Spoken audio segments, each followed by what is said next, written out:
All right, thank you very much for being part of Insight. Let them know what your name is and where you are from. So, my name is Marine. I run my little English page and I'm actually half French, half Spanish. I was born and raised in France, but I live in Spain now. All right, so Teacher Marine, listen, I got a lot of questions for you. First question, what time do you normally wake up in the morning? I usually wake up at either 7 or 7:30, and at the weekend it's pretty similar as well, maybe 8 if I'm pushing it. But I don't really like sleeping in. I feel like it's a waste of time. I know, I'm weird. What do you like to eat for breakfast or drink? Notice I have some cappuccino.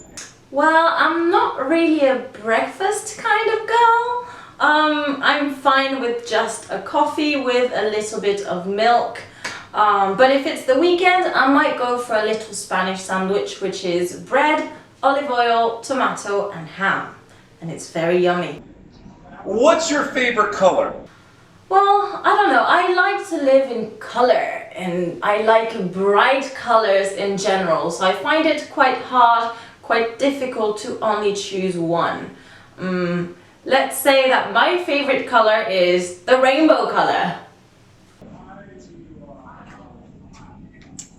Do you have a movie, your favorite movie? If so, what is it? Tough question again, Will. First, I need to tell you something. I don't like movies that were made before the 90s. I know, that's a lot of movies. And I don't really like rewatching a movie because I feel that I already know the story anyways. But there is one movie that I have watched quite a few times, and it is Memoirs of a Geisha. In that movie, you learn a lot about the Japanese culture. The sceneries are beautiful and it's full of colors. And you know I like colors. And let us know favorite actor and actress. I think I'm gonna have to go with Johnny Depp. I find him very attractive, very good looking.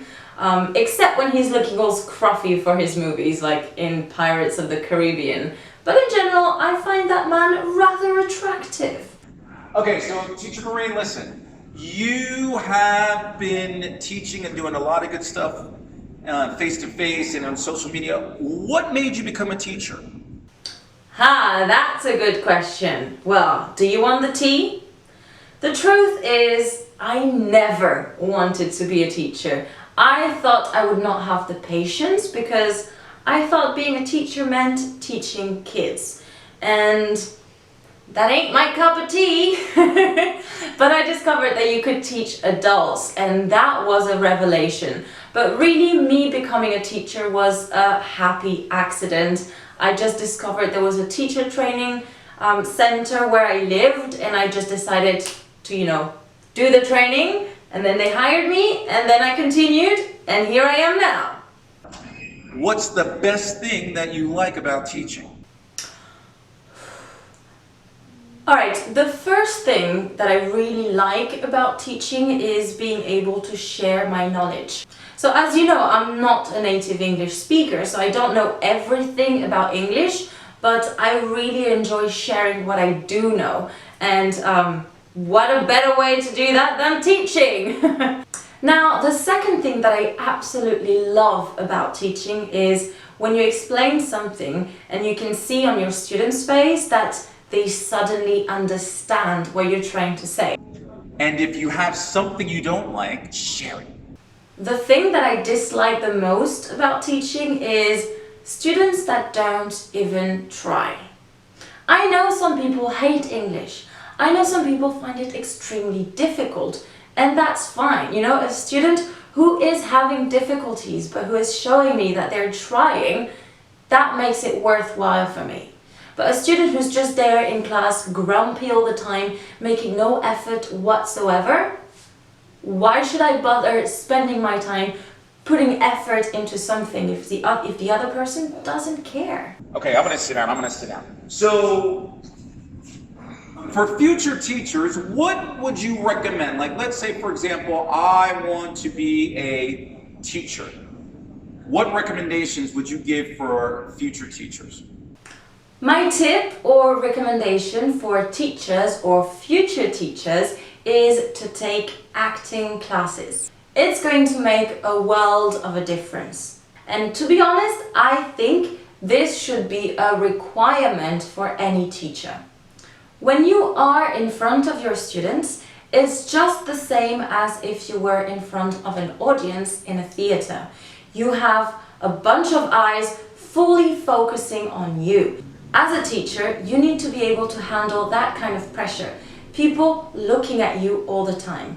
And you also need to be able to express yourself, to be fun as well, because learning is a difficult process. So as a teacher, it's also your job to put on the fun cap and to make this experience enjoyable.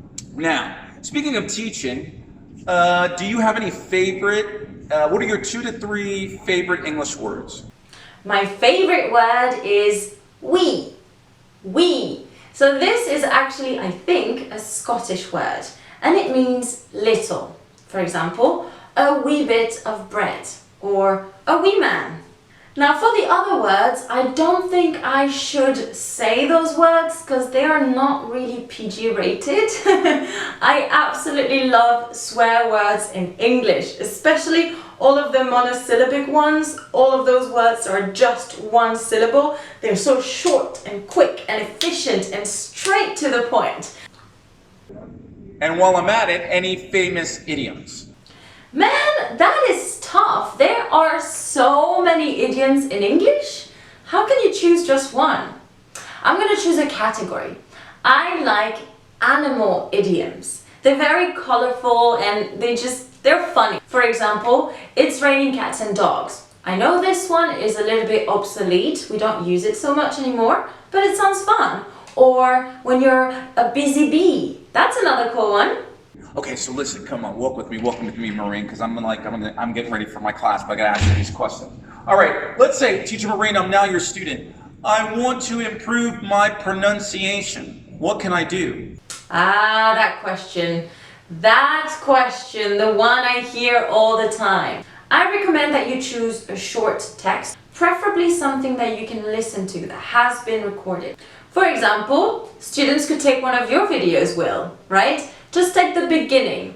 Now, listen to that several times and then practice saying it, recording yourself. Okay?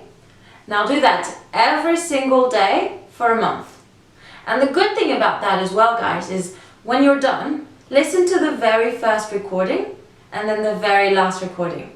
You will see improvement. Well, you will hear improvement. And tips and suggestions for improving my vocabulary. To improve vocabulary, there are many different things that you can do, but instead of giving you a tip on what you can do to improve, I want to give you a tip on what you should not do, something that prevents your improvement. It is translating. Very often students, and I see that on their notebooks, they write down a word in English and then they write the translation in their native language. Yes, it's quicker that way, right? So you see the word directly, you can associate them in your brain, okay, done. But the problem is when you start speaking or writing, you can't think of the words straight away.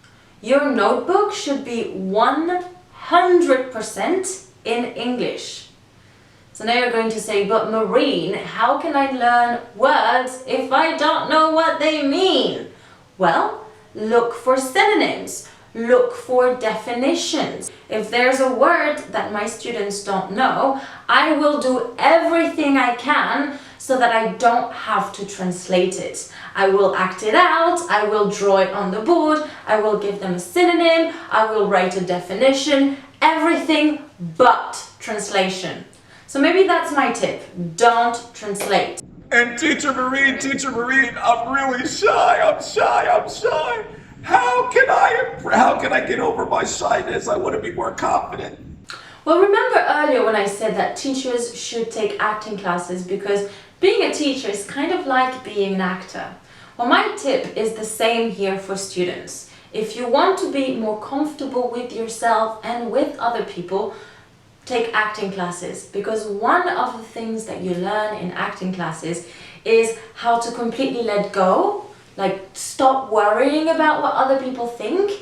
You also learn how to make fun of yourself, how to laugh at yourself, how to laugh with other people as well. And I think this is really going to help you feel more comfortable. What can I do to improve spelling? I am terrible at spelling. Either in French, in English, in Spanish, in Italian, it does not matter. Spelling is just not my thing. If there is one tip to give is check what you write. Twice, 3 times, 4 times, 10 times, 20 times if necessary. Typos will always happen, so it's important to check. Especially, for example, students that are preparing exams, you always have a little bit of extra time at the end. Use the time. Read it and reread it and reread it again. Now, speaking of social media, what are 2 to 3 things you love about social media, and maybe 1 or 2 things that you don't like? The first thing I really like about social media is you can really see who is and who is not motivated and dedicated. As a teacher, I find it extremely refreshing when you see a student who comes back, who asks for more, who participates, who answers questions, who asks more questions. I think this is fantastic because it's true that sometimes face-to-face, students are a little bit embarrassed and they don't want to ask a teacher. But when it's online, because it's all anonymous, people feel a little bit more free and they just go for it. So that's one thing I really like. The second reason is really vain. It's because it's a massive ego boost. When you post something and you get loads of likes and comments, it's like, ah, yes, I'm famous. Now, what I don't like about social media, and really there's one thing, is idiots.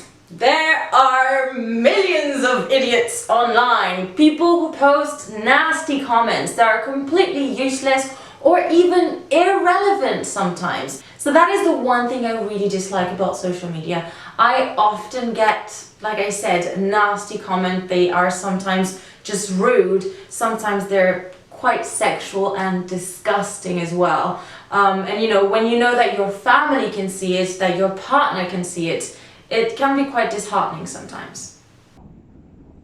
And what's a video that you've always wanted to make, but you didn't have a chance to make it? Now, a video that I would really like to do, but I have never done, is me just singing. I absolutely love singing. Unfortunately, I'm terrified of the copyright laws, but I would love to sing for the internet. That was really bad. I sing better than that, guys. I always wanted to know this from you, Maureen. If I gave you $1 million,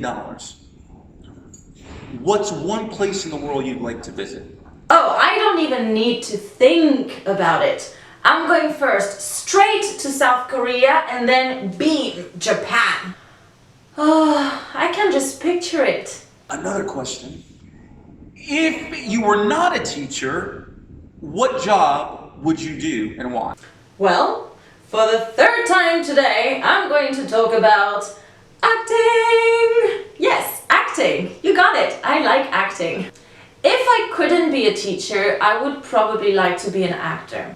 Now, this is what I would like. I don't know if it would actually be the case because I'm well aware of the kind of industry that it is. It's extremely difficult to make it in that industry. All right, so a couple more questions, I'll let you go. And I appreciate this, I really appreciate this. All right, so if somebody said, describe Teacher Will, that's me, what would you say? I want to hear the answer. Okay, I've chosen a few words that I think would describe you well. The first one is interesting. I know it's not a very original word, but I think it really describes you very well.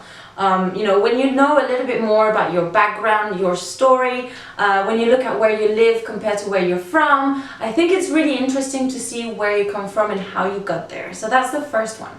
The second one is machine. You are a machine, Will. I don't know how you do it. You are constantly doing things for your students. You're constantly doing lives. You're constantly posting videos, constantly posting stories. You are so dedicated. You are a machine. Now, the third word I would use is probably cheeky, but in a good way. Because you like to do things a little bit different and original. Some of your videos, I mean, I remember you being inside a plastic bag once. This is absolutely crazy, but I find that really fun. I don't know, you have a little bit of a cheeky eye as well, the way your eyes smile. All right. And what does the word insight mean to you? So I'm going to focus on people, okay? I think it means really getting to the core of who someone is, getting a good grasp of who they are, going deeper than just what you can see, understanding what makes someone tick. I think that's what insight means to me. Now I'm curious, Will, what do your students think insight mean? Maybe they could write it in the comment section below? Yeah? I think they should. So students, write it down below. All right, Marine, Teacher Marine, I really want to thank you very much for participating in Insight. You have the last word. Words of wisdom, inspiration, both for life and for English. The floor is yours. What do you mean the floor is mine? Of course it's mine, it's my house. You got me there, Will. I know what you mean. You mean, I can say what I want now. Okay, so I'm just gonna dance. Alright guys, that's it for today. Thank you so much for watching. If you like the video, make sure to give it a big thumbs up. Make sure that you have subscribed to Will's channel, but also that you have pressed the bell button. That way you'll get a notification next time he posts a video. Now, if you feel like it, you can also do that, on my channel. My Little English page. Doesn't cost anything. Lessons every week. 2 lives every week, plus little extra videos. There's just more resources for you to learn. So go check it out. Alright guys, thank you so much for watching. Thank you so much, Will, for having me here. And of course, everyone, keep on learning. And we learn together. Bye! I don't know what to say.